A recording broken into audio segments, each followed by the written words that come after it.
Why was King Saul jealous of a shepherd boy? The reason why King Saul was so jealous of a young poor shepherd is quite significant. But first, like, subscribe, and press the notification bell so that you can get notifications as I upload more content that you may love to experience. The Bible always referenced kings who displayed their insecurities to maintain their power by trying to annihilate a potential undesired successor. We see this during the attempted assassination of baby Moses by an edict put out by Pharaoh, demanding the murder of the oldest male Hebrew children during the birth of Moses. We see King Herod putting an edict that all Hebrew male children under the age of 2 years old be put to death during the time of Yeshua's birth, receiving information that a Messiah was born. And we see it with King Saul trying to annihilate young David. After David defeated Goliath, his future as a ruler in Israel was obvious to everyone.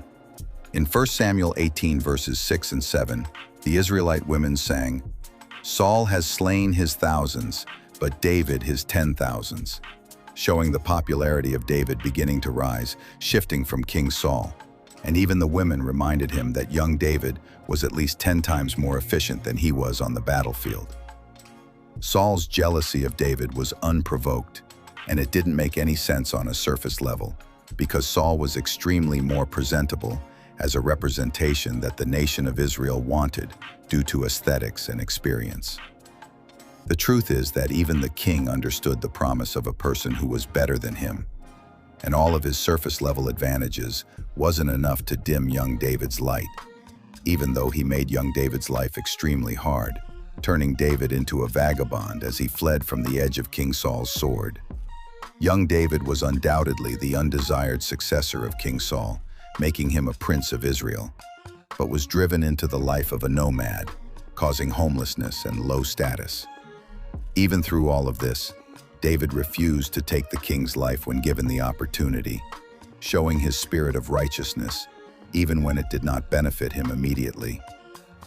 David's faith in God allowed him to understand that he did not have to force the inevitable, and killing a man who God ordained to be king was diabolical, showing a contrast between the morals of two men, one who was rejected and the other who was favored by God.